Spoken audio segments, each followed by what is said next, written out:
Tahimik ang lawa, parang salamin ng tubig. Walang ni isang ihip ng hangin, ang sabi ng lolo mo o ng mga matatanda sa tabi-tabi. Huwag kang maingay. Gumamit ka ng maliit at tahimik na lure para hindi matakot ang isda. Pero alam nyo ba kung bakit sa parehong sitwasyon, ang mga halimaw at veteranong mangingisda ay naglalabas ng pinakamaingay at pinakamalaking popper na meron sila? Isang malaking sampal ito sa mga nakasanayan natin at nakakabaliw isipin. Sa video na ito, ipapakita ko sa inyo kung bakit ang lumang paniniwala ay madalas nagiging dahilan kaya umuuwi kayong walang huli at palaging bokya. May ipapangako ako sa inyo ngayon. Pagkatapos ninyong mapanood ang buong video na ito, tuluyan ng magbabago ang pananaw ninyo sa topwater fishing. Kayo ba ay team tahimik or team maingay kapag patay ang tubig? Sabihin nyo nga sa comments bago tayo magsimula dahil sigurado akong magtatalo tayo ng matindi rito. Lahat tayo ay dumaan sa pagiging baguhan at naniwala sa mga kwento ng iba. At ang pinakaunang tinuturo sa atin, dapat daw ibagay ang kilos at gamit sa kondisyon ng paligid.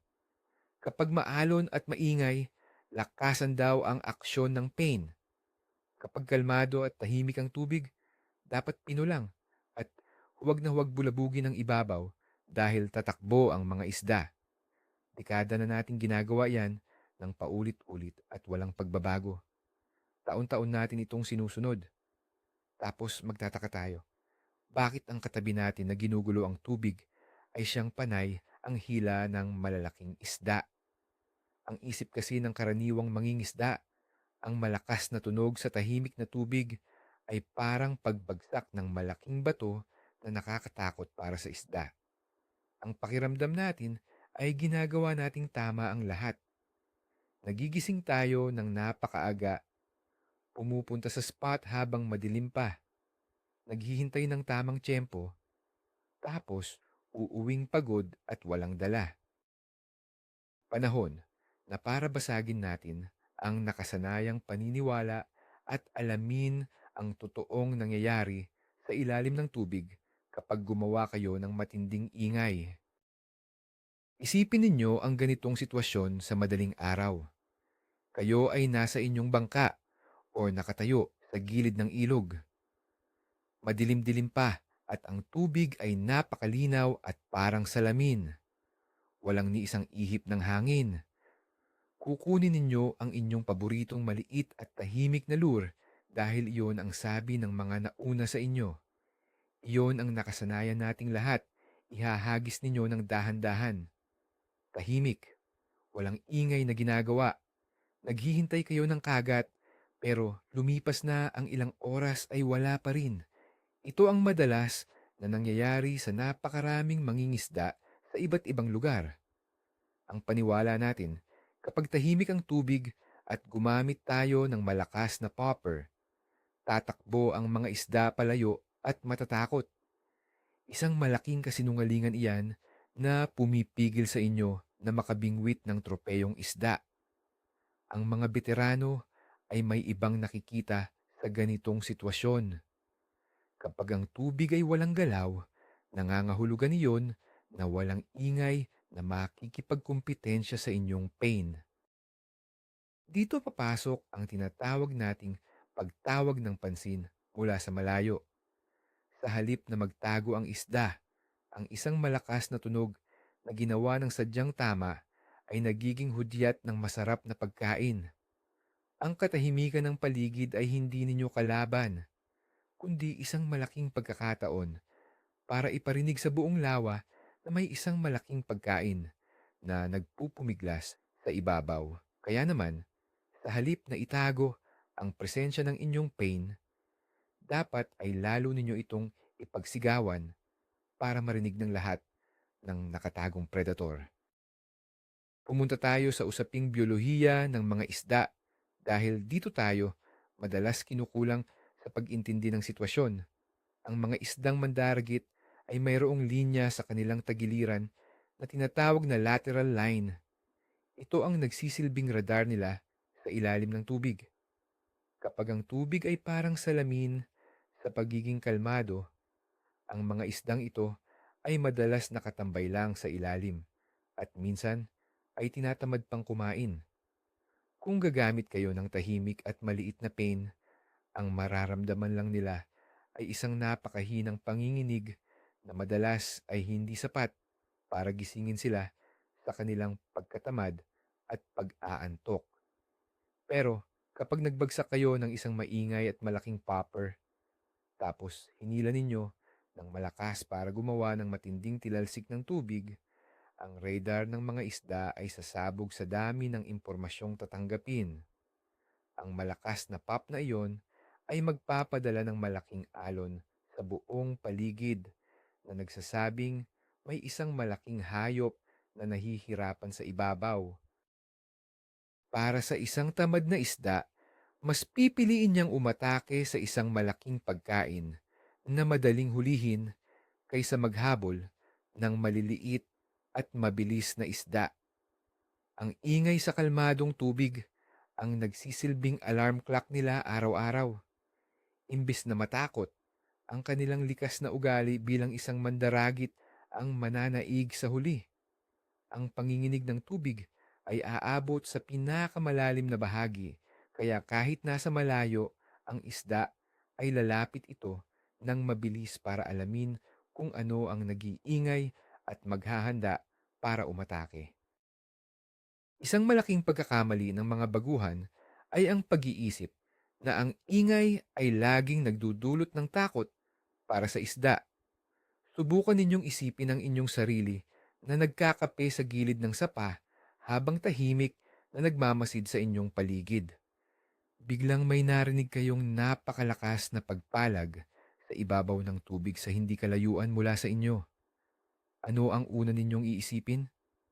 Bilang mangingisda, alam ninyong iyon ay isang isda na kumakain o isang hayop na nahulog at nagpupumiglas. Ganito rin mismo ang tumatakbo sa isip ng mga halimaw sa ilalim.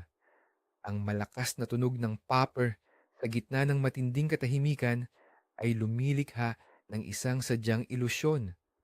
Ilusyon ng isang sugatang ibon, palaka, o malaking isda na naghihingalo sa ibabaw ng tubig na walang magawa. Sa batas ng kalikasan, ang mga sugatan at naghihingalong hayop ay ang pinakamadaling hapunan na hindi na kailangang paghirapan pa.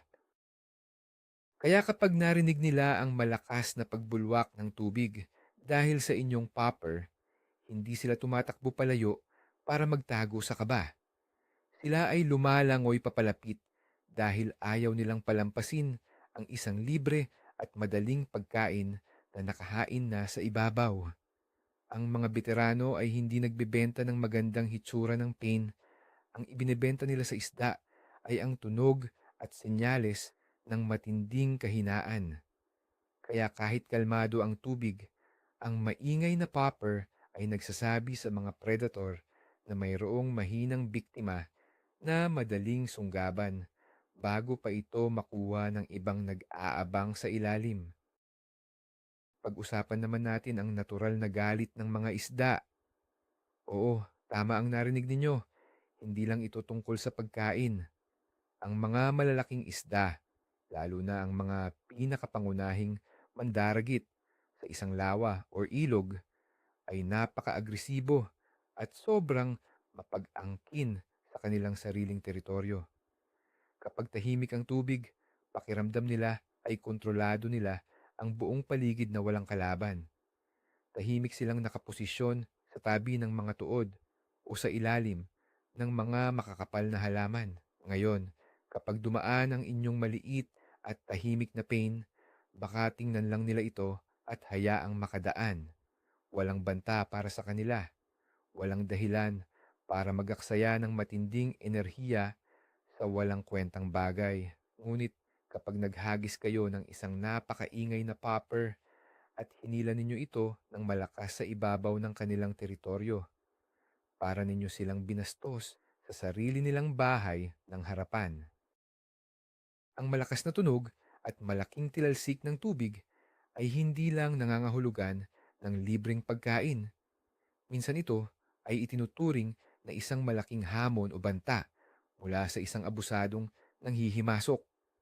Ang isda ay aatake ng walang pag-aalinlangan, hindi dahil sa siya ay gutom, kundi dahil siya ay galit at gusto niyang paalisin o patayin ang anumang gumagawa ng eskandalo sa kanyang lugar. Ito ang sikreto na madalas hindi nalalaman ng mga ordinaryong mangingisda. Ginagamit ng mga veterano ang ingay hindi lang para magpakain, kundi para magalit at manginis ng mga isdang ayaw namang kumain noong una, kaya sila sumasakmal ng pilit. Tingnan natin ang pinagkaiba ng dalawang diskarte sa iisang kondisyon para mas malinaw sa atin. Isipin ninyong may dalawang mangingisda sa iisang bangka na magkatabi. Ang isa ay gumagamit ng napakaliit at napakatahimik na lure na lumalangoy ng pino sa ilalim ng tubig. Ang isa naman, na siyang veterano natin, ay may hawak na malaking popper na mukhang hindi nababagay sa ganitong kaaliwalas at katahimik na panahon. Ang unang mangingisda ay maghahagis ng mahigit 100 beses bago makaramdam ng pagod. Dahil tahimik ang kanyang pain, kailangan niyang maipasok ito ng eksakto sa harapan mismo ng bibig ng isda para mapansin ito. Kung medyo malayo ang isda, hindi nito malalaman na may dumaan na palang pagkain sa itaas. Samantala, ang veterano ay maghahagis ng kanyang nakakabinging maingay na popper. Sa bawat malakas na hatak at pagbulwak ng tubig na ginagawa niya, ang tunog ay kumakalat ng ilang metrong layo mula sa pain. Hindi na niya kailangang itapat ang pain sa mismong bunganga ng bawat isda. Ang isda na ang kusang lalapit mula sa napakalayong distansya para hanapin at tiktikan kung saan nagmumula ang nakakabulabog na ingay.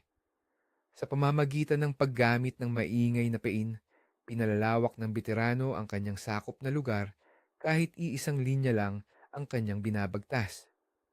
Napakalaking tipid nito sa oras at pagod ng katawan habang pinapataas ng husto ang pagkakataong makabingwit ng nakatagong halimaw na nag-aabang lang ng tamang senyales. May isang napakahalagang bahagi ang pangingisda na hindi natin maaaring balewalain kailanman, at ito ay ang sikolohiya o pag-iisip ng mangingisda mismo. Ang mga veterano sa larangang ito ay mayroon ng tinatawag na matinding kumpiyansa sa kanilang sarili at sa kanilang mga gamit. Kapag ang isang karaniwang baguhan ay nasa kalmadong tubig at sumubok gumamit ng maingay na popper, sa unang 10 hagis pa lamang na walang kagat ay mabilis na siyang panghihinaan ng loob at susuko. Iisipin niya agad na mali ang kanyang ginagawa at babalik siya sa nakasanayang tahimik na diskarte na hindi gumagana. Ngunit ang karanasan ng isang veterano ay iba. Alam niya sa kanyang puso at isip na ang malakas na tunog ang magbibigay sa kanya ng pinakamalaking premyo. Kapag nagpapahinga ang hangin at walang alon, naniniwala ang veterano na iyon ang pinakaperpektong oras para gumawa ng sariling alon at sariling matinding ingay. Hindi siya natatakot na magmukhang ewan sa paningin ng ibang nakatingin habang paulit-ulit niyang ginugulo ang tahimik na tubig na parang walang pakialam. Ang kumpiyansang ito ay nagreresulta sa mas tamang paghila, mas tamang pagkontrol sa sariling pain, at mas mahabang pasensya para hindi sumuko. Hindi sila nagmamadali na may mangyari agad-agad. Alam nila na kailangan lang nilang maghintay para sa iisang malaking isda na hindi makakapigil sa sarili at sasakmalin ang kanilang pain dahil sa patuloy na pag-iingay nito sa ibabaw ng tubig na walang hangin. Kailangan din nating intindihin ng mabuti ang konsepto ng pagkagulat o ang tinatawag nilang reaction strike. sa lengguwahe ng pangingisda. Ito ay isang natural na reaksyon ng kahit anong nilalang na may buhay kapag may nangyaring biglaan sa kanilang harapan at hindi sila nakahanda. Sa isang napakatahimik na kapaligiran kung saan ang lahat ng isda ay nakapahinga, hindi kumikilos, at nakarelax sa ilalim, ang biglaang pagbasag ng katahimikan sa pamamagitan ng isang malakas at maingay na popper ay lumilikha ng matinding pagkabigla na nakakataranta. Minsan, ang isda ay hindi na nag-iisip kung ang gumagawa ng ingay ay totoo bang pagkain o hindi. Ang kanilang utak ay nakaprograma mula nang isilang sila na umatake muna bago mag-isip ng iba pang bagay. Kapag ang isang napakalakas na tunog ng pagbulwak ay nangyari ng malapit sa kanila habang napakakalmado ng paligid, ang kanilang likas na ugali ay mapapindot na parang isang pindutan ng makina. Sasakmalin nila ito ng buong lakas at bilis bago pa nila mapagtanto na isa pala itong artipisyal na piraso ng kahoy o plastik na may kalawit. Ang epektong ito ay napakahirap makuha kung ang gagamitin ninyo ay isang tahimik at dahan-dahang lumalangoy na pain. Sa mga tahimik na pain, may oras ang isda na pagmasdan ito ng matagal, sundan ito ng tahimik, at sa huli ay umiwas kapag napansin nilang may peki o mali sa galaw nito. Ngunit sa isang napakaingay na popper, ninanakaw ninyo ang pagkakataon nilang mag-isip. Subukan ninyong isipin ng malalim kung ano talaga ang nangyayari sa mismong ilalim ng tubig kapag gumagamit kayo ng maingay na popper mula sa itaas. Ang ibabaw ng tubig na parang salamin ay nagsisilbing isang malaking pader o kisame para sa paningin ng mga isda. Kapag tahimik at walang hangin, ang kisaming ito ay napakakinis at walang ni isang gatla. Ngayon, pagbagsak ng inyong malaking popper galing sa hagis, lumilikha ito ng mga hugis bilog na alon na papalayo ng papalayo. Pero ang pinakamahalaga ay noong sandaling bigla ninyong hinila ng buong lakas ang inyong tungkod para gumawa ng matinding pop na tunog. Ang disenyo ng bibig ng popper ay humuhuli ng maraming hangin at pilit itong ibinabaon sa ilalim ng tubig bago ito pumutok pabalik sa ibabaw na parang bomba. Ang prosesong ito ay lumilikha ng isang malaking bula sa ilalim na sumasabog at ito ang gumagawa ng malakas at mababang tunog na umaalingaw-ngaw sa buong lawa. Sa paningin ng isda mula sa ilalim pataas, hindi lang ito isang simpleng maliit na bagay na nakalutang. Ito ay mukhang isang napakalaking gulo sa kanilang kisame, nagpapadala ng malakas na mensahe sa lahat ng direksyon. Kung kalmado ang tubig, ang tunog na ito ay mas malinis, mas mabilis, at mas malinaw na naririnig ng mga isda dahil walang ibang ingay mula sa malalaking alon o hampas ng hangin na nakakasagabal sa mensahe na gusto ninyong iparating sa kanila. Dumating na tayo sa bahagi kung saan kailangan na nating tuluyang patayin ang lumang kasabihan at maling kwento na natatakot ang isda sa ingay kapag kalmado ang tubig. Oo, totoo na kung ihahagis ninyo ang inyong popper ng direkta sa mismong ulo ng isda, siguradong matatakot ito at tatakbo papalayo ng napakabilis. Pero hindi naman ganoon ang tamang paraan ng pagpapain na ginagawa nating lahat. Ang totoong layunin ng maingay na popper ay hindi para ibagsak sa mismong mukha ng nakatagong isda, kundi para ihagis sa isang ligtas na distansya at saka gumawa ng ingay palayo sa kanilang kinatatayuan. Ang isda ay hindi totoong takot sa ingay mismo. Natatakot sila sa biglaang presensya na mukhang mas malaking banta sa buhay nila kung nasa ibabaw ng ulo nila. Ngunit kapag narinig nila ang malakas na pagbulwak mula sa malayo at hindi nakakatakot na lugar at nararamdaman nilang may nagpupumiglas, ang takot ay mabilis na nagiging kuryosidad. At ang kuryosidad na iyon ay mas mabilis na nagiging gutom na hindi mapigilan.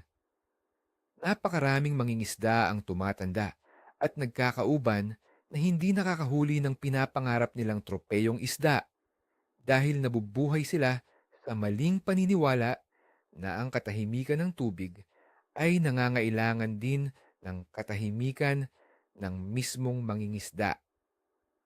Oras na para palayain ninyo ang inyong isip sa ganitong klase ng lumang kaisipan at simulan ninyong guluhin ang tahimik na tubig ng may tamang layunin at intensyon. Kahit pagaano kalakas at kaingay ang inyong popper, hindi rin kumpleto ang sikretong ito ng mga veterano kung hindi ninyo alam ang halaga ng paghinto sa gitna ng paghila o ang tinatawag nating malupit na pause. Dito madalas nagkakamali ang nakararami kapag nagpasya silang gumamit ng maingay na pain para subukan ito dahil akala nila kailangan tuloy-tuloy ang paghila na parang may hinahabol, tuloy-tuloy din ang pag-iingay na hindi natatapos. Kapag kalmado ang tubig, ang isang napakaingay na pop na sinusundan agad ng isa pa ng walang pahinga ay maaaring maging hindi natural tingnan para sa matalinong isda. Ang ginagawa ng mga bihasang nakakaalam nito, hihilahin nila ang pain ng napakalakas para gumawa ng pinakamatinding bulwak ng tubig at pinakamaingay na tunog. Pagkatapos noon, titigil sila ng tuluyan. Papabayaan nilang manahimik ang popper sa ibabaw ng tubig na parang patay o nakalutang na hayop na tuluyang nawalan ng malay. Sa mga sandaling iyon, mangyayari ang pinakamagandang bahagi ng laro. Ang isda na nakuha ang atensyon dahil sa malakas na ingay ay papalapit ng dahan-dahan. Makikita nito ang walang buhay at nakalutang na pain.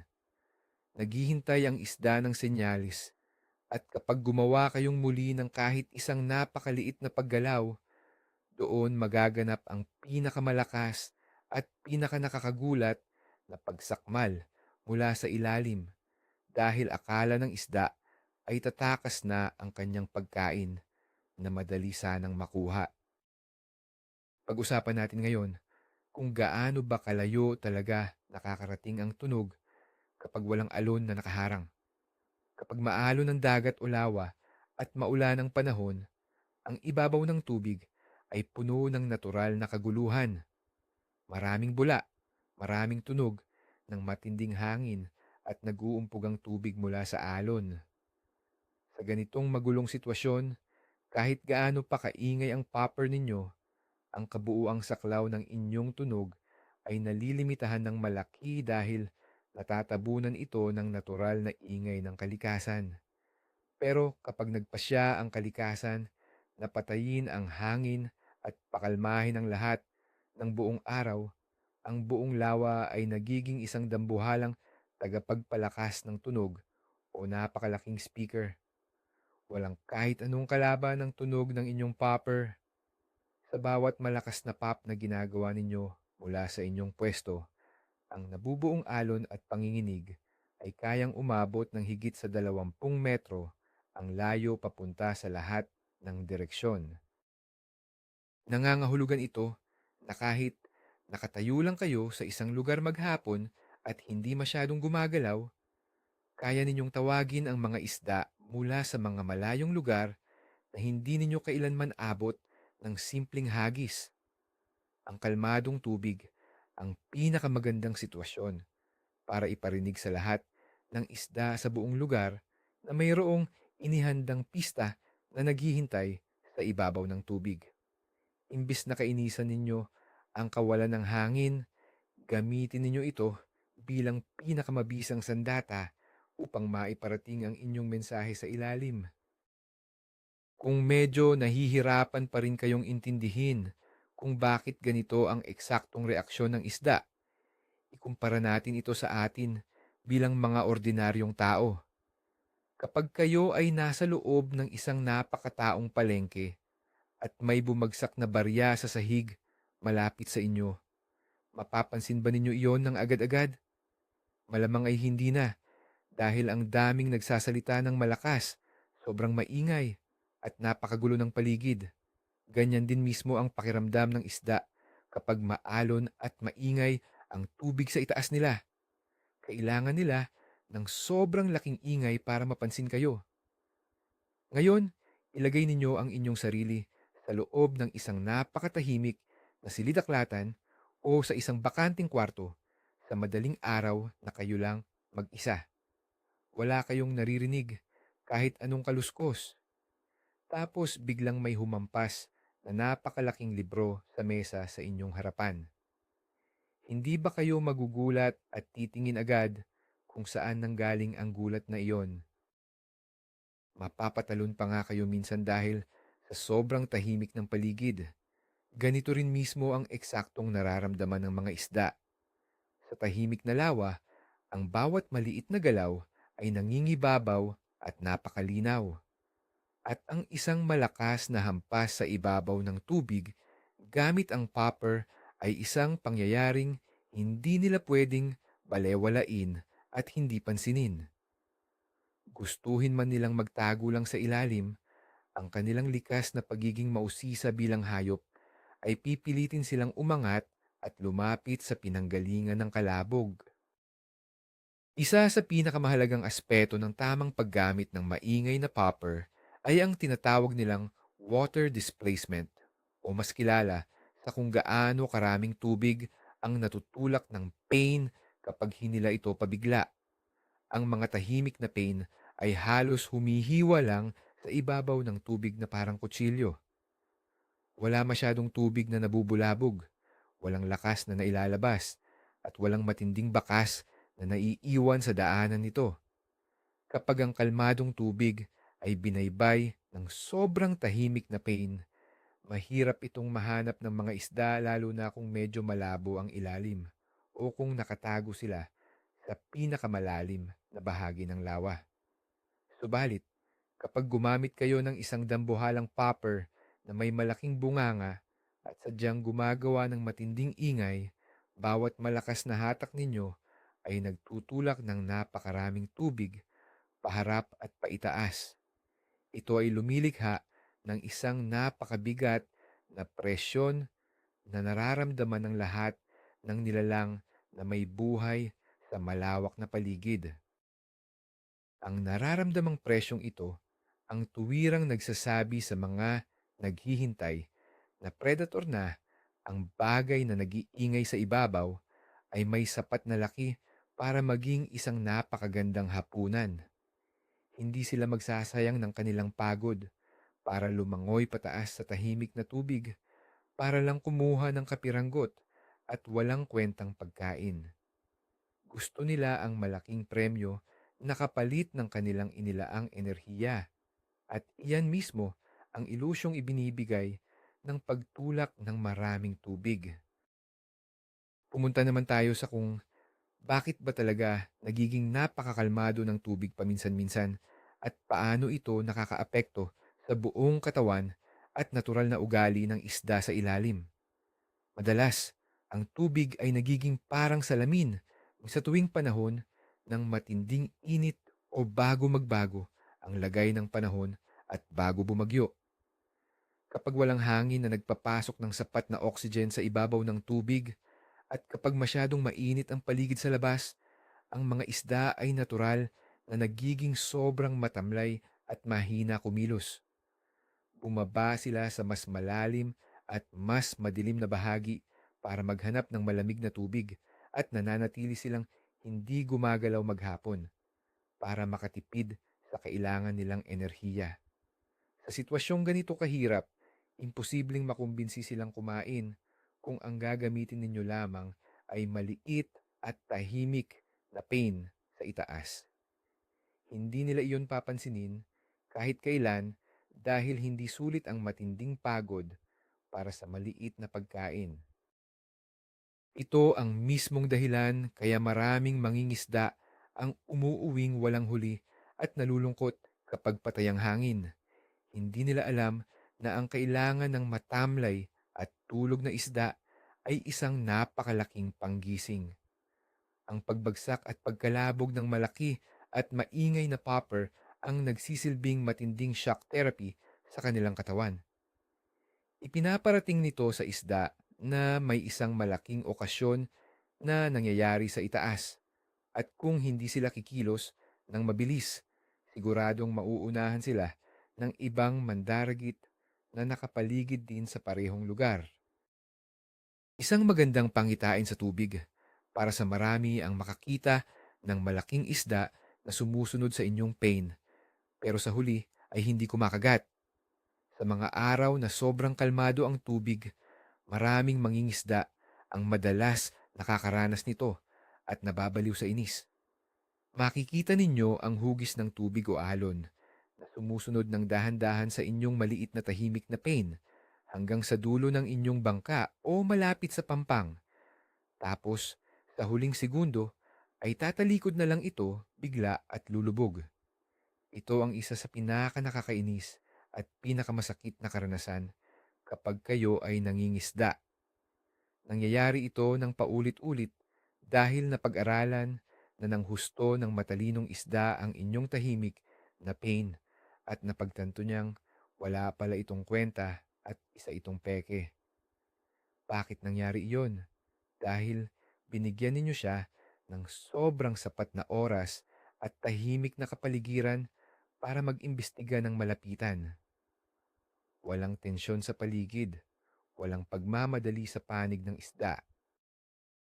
Kung pinalitan ninyo iyon ng isang napakaingay at marahas na popper noong umpisa pa lang, sigurado akong magiging iba ang buong kwento ninyo. Ang isda ay tuluyang mawawala ng oras para magmasid ng matagal at mag-isip dahil sa sobrang lakas ng kilos at tunog. Mapipilitan itong magdesisyon agad-agad dahil baka makatakas ang biktima. Ang pagpili ng veterano sa maingay na popper ay para tanggalin ang pagkakataon nilang mag-isip at palitan ito ng matinding komosyon para diretsong kagat ang mangyari. Mayroon pang isang matinding sikreto, ang paligid na alam ng mga matatagal na bihasa at mga halimaw sa paghuhuli ng isda sa mga malalaking lawa. Ito ay ang pakikipagkumpetensya ng mga isda laban sa isa't isa para sa kanilang pagkain. Sa ilalim ng isang napakatahimik na ilog o lawa na walang alon, ang mga dambuhalang isda ay hindi madalas nag-iisa sa kanilang pagbabantay. Madalas ay may ilang malalaki rin ang nag-aabang sa parehong lugar, lalo na kung maganda ang pwesto tulad ng malalaking nakalubog na bato o mga lumang tuod ng malaking puno. Kung dadaan lang ang isang maliit at tahimik na pain ng dahan-dahan, maaaring pagmasdan lamang ito ng lahat ng nandoon na isda at hintayin na kusang umalis ito nang walang ginagawa. Ngunit kapag may nagsimulang gumawa ng napakalakas na ingay at matinding tilalsik ng tubig, ang lahat ng isdang ito ay makakaramdam na may isang napakalaking biktima sa ibabaw na pwedeng pag-agawan. Dito, eksaktong mag-uumpisa ang kanilang pagpapabilisan. Kahit hindi gaano gutom ang isang malaking isda, sasakmalin niya ang pain na gumagawa ng ingay para lamang hindi ito makuha ng kanyang kalaban sa teritoryo. Ang matinding kompetisyong ito ang mabilis na nagpapawala sa kanilang natural na pag-iingat. Ang sobrang ingay na ginagawa ninyo sa pamamagitan ng popper ang nagsisilbing mitya para simulan ang totoong digmaan sa ilalim ng tubig na nagreresulta sa pinakamalaking huli ninyo sa araw na iyon. Siyempre, sa paggamit ng maingay na popper sa patay o tahimik na tubig, mayroon din tayong tamang pamamaraan ng paghila na dapat sundin. Hindi pwedeng basta hilalang kayo ng hila ng walang direksyon at walang kasamang tamang diskarte. Ang madalas at pinakamabisang ginagawa ng mga veterano ay ang tinatawag nilang malakas na hatak, tapos tigil o pause. Kukunin nila ang sobrang lambot ng kanilang linya na nakalutang sa tubig, ibababa ang dulo ng kanilang mahabang tungkod ng bahagya at hahatakin ito ng buong puwersa pababa o pagilid. Ang magiging resulta nito ay isang napakalakas at nakakabinging pop na nagtapon ng tubig ng ilang talampakan sa hangin pataas. Sa isang kalmadong umaga na walang ibon na humuhuni, ang tunog na ito ay katumbas ng isang malaking pagsabog ng bomba.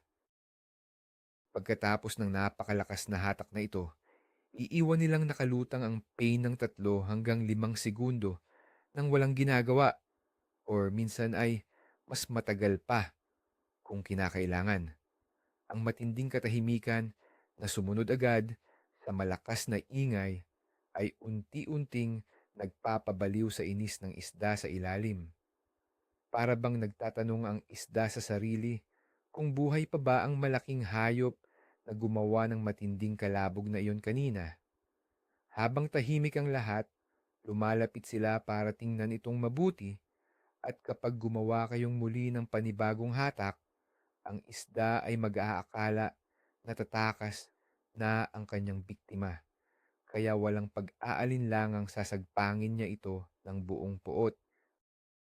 Para makasabay sa ganitong mataas na lebel ng pangingisda at maging kasing husay ng mga veterano, kailangan ninyong matutunang talikuran ng tuluyan ang takot na magmukhang katawa-tawa sa paningin ng ibang mangingisda sa paligid. Naranasan nyo na ba iyon minsan?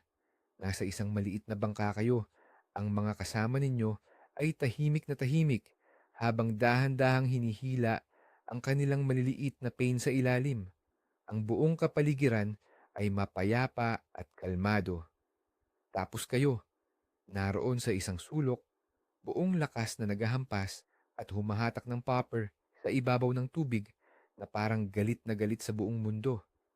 Titingnan kayo ng mga kasama ninyo na parang nasisiraan na kayo ng ulo dahil sa ginagawa ninyo.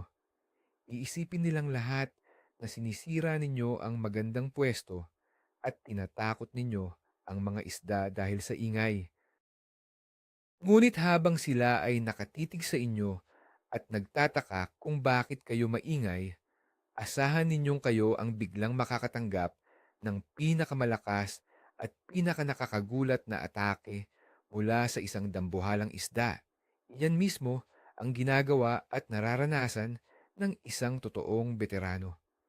Hindi sila kailanman nagpapadala sa pressure ng lipunan ng mga mangingisda at sa sinasabi ng iba. Wala silang pakialam kung tahimik ang lahat dahil alam nila ang kanilang ginagawa.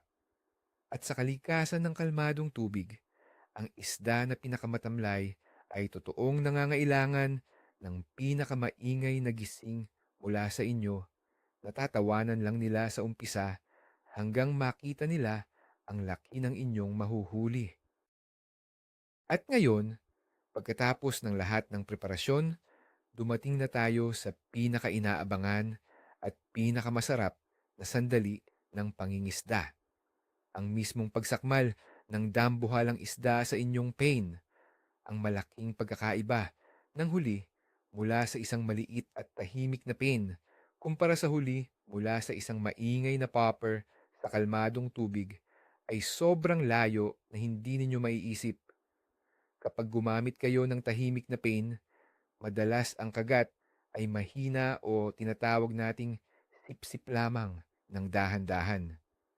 Bigla na lang bibigat ang inyong linya nang hindi ninyo namamalayan. Subalit, kapag ang napakaingay ninyong popper ang tuluyang inatake, asahan ninyong sasabog ang ibabaw ng tubig na parang nahulugan ng dambuhalang blok ng semento. Dahil kinumbinsi ninyo ang isda mula sa malayo at ginising ninyo ang natutulog na galit at gutom nito sa pamamagitan ng matinding ingay at komosyon, ang kanilang pag-atake ay laging puno ng marahas na intensyon. Minsan nga, buong katawan pa ng isda ang lumilipad palabas ng tubig, papunta sa hangin, makagat lang ang pain. Ito ang natatanging uri ng karanasan na magpapabilis ng husto ng tibok ng inyong puso at magpapanigaw sa inyo sa gitna ng lawa dahil sa halo-halong saya at gulat. Ang ganitong klasing marahas na aksyon at masayang emosyon ay madalas pinagkakaitan sa mga taong laging natatakot gumawa ng matinding ingay kapag ang paligid ay parang salamin ng kinis. Sa huli, ang lahat ng ito ay bumabalik at umiikot sa isang mahalagang tanong: kung handa ba talaga kayong baguhin ang mga maling nakasanayan na pinaniwalaan ninyo at ng iba pa sa napakahabang panahon. Totoo naman na may mga piling araw na maganda rin at epektibo ang tahimik na diskarte. Pero kapag dumating ang sandali na ang paligid ay patay, walang ihip ng hangin, ang tubig ay walang kahit anong galaw, at ang mga isda ay tulog at walang ganang kumain, alalahanin ninyo ng mabuti ang lihim na ito ng mga dalubhasa. Huwag kayong magtago, huwag kayong makisabay sa matinding katahimikan ng paligid. Maglabas kayo ng isang popper na may malaking bunganga at sadyang kayang gumawa ng pinakamalakas at pinakamasamang tunog na maipaparating ninyo sa kaibuturan ng ilalim. Wasakin ninyo ng tuluyan ang katahimikan at lumikha kayo ng napakalaking ilusyon na mayroong isang desperadong hayop na naghihingalo sa ibabaw ng kalmadong tubig. Sa pamamagitan ng malakas na paggawa ng matinding ingay, hindi ninyo totoong tinatakot ang mga isda.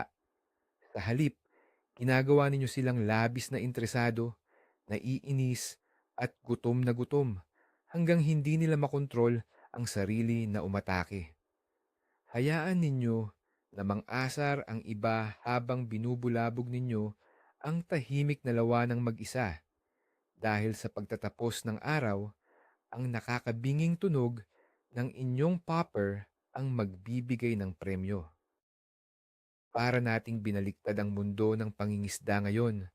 Akala ninyo noon, ang matinding pag-iingay sa isang tahimik na tubig ay isang malaking kasalanan at pagkakamali na tatawanan ng iba. Pero ngayon, nakita natin ng malinaw. Ito pala ang mismong susi para gisingin ang mga dambuhalang isda na matamlay at ayaw kumain kapag walang hangin. Ito ang pinakamalaking pagbabago sa mundo ng topwater fishing na dapat ninyong intindihin. Kung gusto mong makita ang pinakamalakas na aksyon sa isang patay at kalmadong lawa, ikaw mismo ang dapat gumawa ng ingay na babasag sa katahimikan. Ang prinsipyong ito ang palaging maghihiwalay sa mga mangingisdang laging umuuwing bokya at sa mga veteranong madalas umuwing may malaking ngiti hanggang tainga. Subukan ninyo ang diskarting ito sa susunod na biyahe ninyo at ihanda ninyo ang inyong mga puso sa matinding sabog ng tubig kapag sumakmal na ang nag-aabang na isda mula sa ilalim. Maraming salamat sa panonood at pagsama ninyo hanggang sa huli, mga kapatid ko sa pangingisda. Sana ay nakatulong ang impormasyong ito para mas maunawaan natin ang ginagawa natin sa ibabaw ng tubig at matigil na ang mga maling nakasanayan. Huwag ninyong kalimutang mag-subscribe sa ating channel para sa marami pang tips. Pindutin ang like button kung may bago kayong natutunan ngayon at mag-iwan ng komento. May lakas ba kayo ng loob na gawin ito sa susunod ninyong pangingisda? O natatakot pa rin kayong mag-ingay kapag tahimik ang lahat? Ibahagi ninyo ang inyong mga kwento o opinyon sa ibaba at mag-usap tayo tungkol dyan.